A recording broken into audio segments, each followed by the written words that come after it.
Hey guys, welcome back to my channel. Welcome to a day in the life of my high school student who is homeschooled.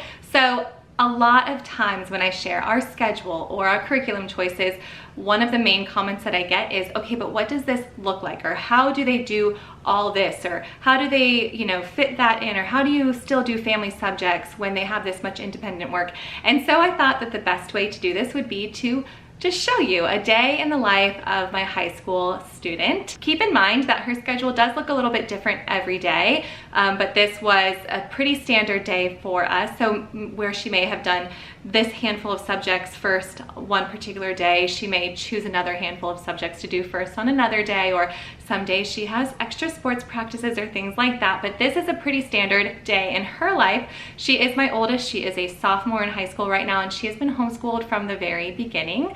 Today's video is in partnership with Teaching Textbooks, and she has been using Teaching Textbooks from the very beginning level. So she began Teaching Textbooks level 3 in 2nd grade, and in 10th grade now she is still using Teaching Textbooks, and we've been thrilled with it all this time. The reason that we have continued to use and love Teaching Textbooks over the years change constantly. When my kids are young, it's very inviting and it's colorful and it's engaging, and as my kids have grown, it's grown with them.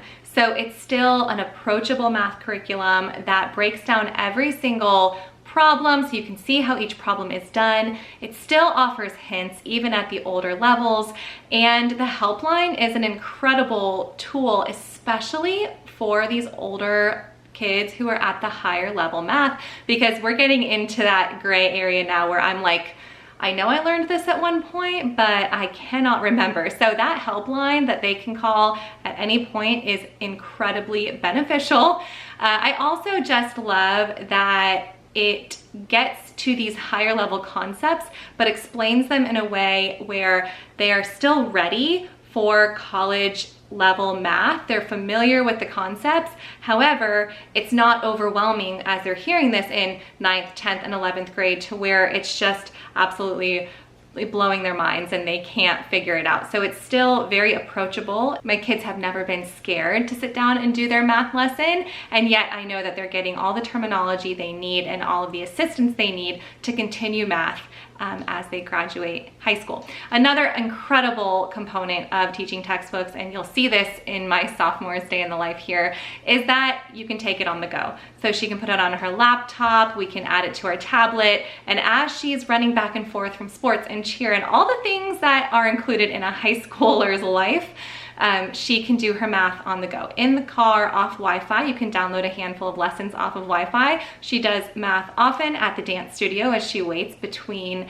ballet and tap or classes that she's assisting with, and oftentimes does math on the long bus rides to or from a football game. So it's just really nice that she can choose at what point and what location, depending on her schedule and other interests she has outside of our home, when and how to do her math, and it can keep her on track. So if we are traveling, if she's got a lot going on, math is one area that she can keep control over because there are so many different ways and places for her to complete her lessons. All right, all that being said, let's get right to it. Here's a typical day in the life for my 10th grade homeschooled daughter.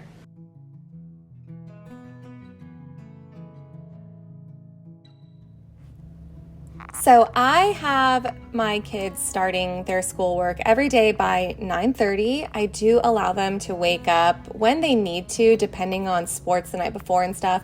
My older ones like to set alarms and wake up a little bit earlier. My younger ones tend to sleep in a little closer to like 7:30 or 8 these days. But Bella really likes to wake up and just hit the ground running. She doesn't want to wait till that 9:30 time slot. She wants to just get things going because she has a busy athletic schedule between dance, cheer, and tumbling.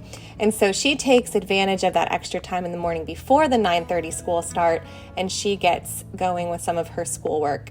Now, before they do start their schoolwork at 9:30, I just ask that they do their personal Bible study and their chores. So that's the only thing my kids have to do in the mornings. Then they have free time till 9:30. But like I said, she woke up this day, got her Bible study done, got her chores done, and just jumped right into starting on her math so that she could get that out of the way for the day. And like I said earlier in this video, she has her math on her laptop, but we also have it on the iPad because sometimes she'll bring it with her to dance. So if she didn't start at 8 o'clock this morning with her schoolwork, then she likely would have stuck it in her backpack and brought it with her to the dance studio, because on this day she has an hour break between classes that she helps with. The really nice thing about math being portable for her with the different options for taking it on the go is that I receive an email every single day telling me about her progress.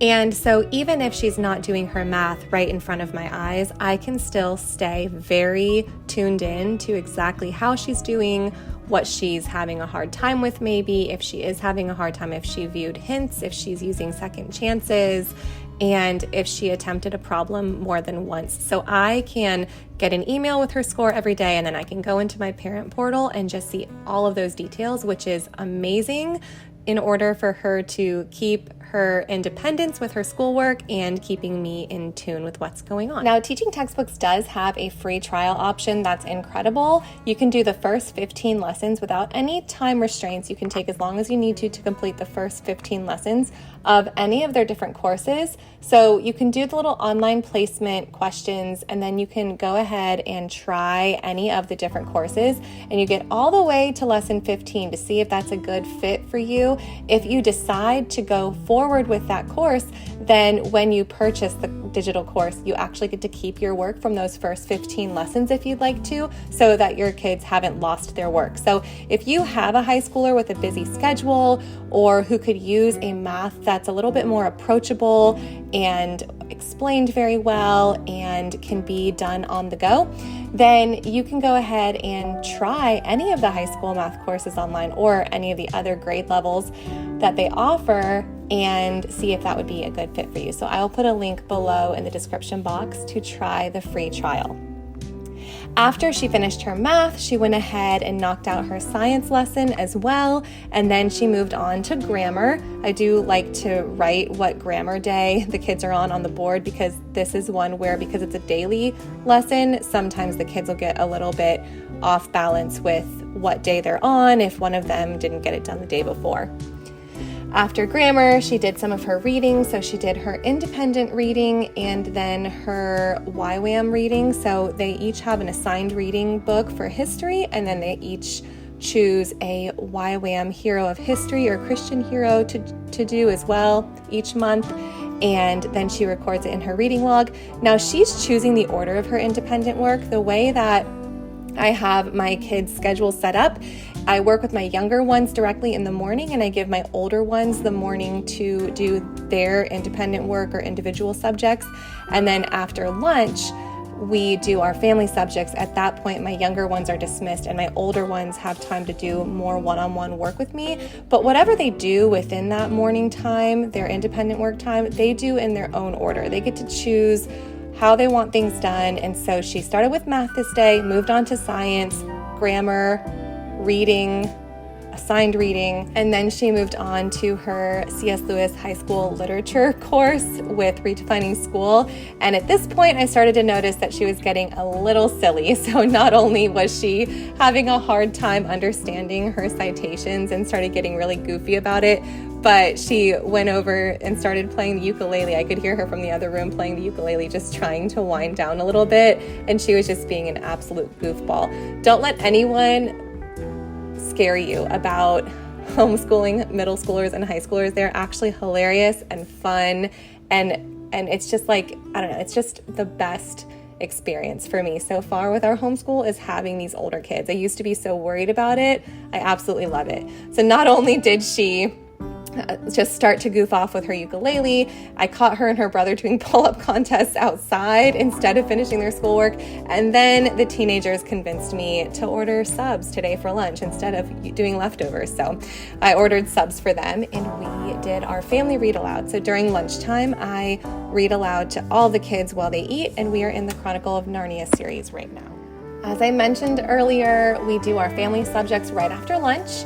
And so my older kids do still sit down for some of the younger lessons, like the Burgess Science Studies, the Bird Book, or the Seashore Book. some introductory Spanish lessons. They even sit there and color along with the history lessons. They enjoy sitting at the table with us, and it's a good practice for them to do their narrations, to encourage their younger siblings in their narrations. I love our family subjects time. So on this day, we did some science, some habit study, some Spanish. We did our daily calendar work and watched our news story of the day. We did our hymns and our poet study.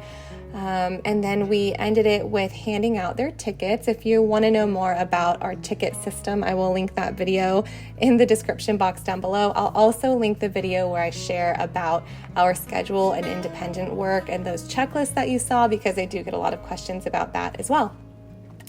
Then after our family subjects, she was still in a really goofy mood. This is like the perfect day to be filming a day in her life.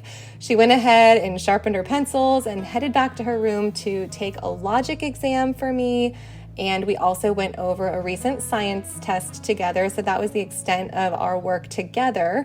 And from that point on, she was off early afternoon. It was about 2 o'clock at this time. And she went off to do cheer, dance, and tumbling on this day, which is why she wanted to get her math done earlier in the day. She knew she had a busy afternoon and she just wanted to chill between sports. So we carpool, she got picked up, and that is the end of my high schooler's homeschool day in the life. So I hope that this video helped you see how she balances her independent work with our family subjects and how the checklist systems function in our home. If you guys are interested in checking out Teaching Textbooks, the info for that is in the description box down below. Thank you so much, Teaching Textbooks, for partnering with me on today's video, and thank you for this long-standing relationship that we have with you, one that has encouraged my kids to have an amazing relationship with math from the very beginning all the way through high school.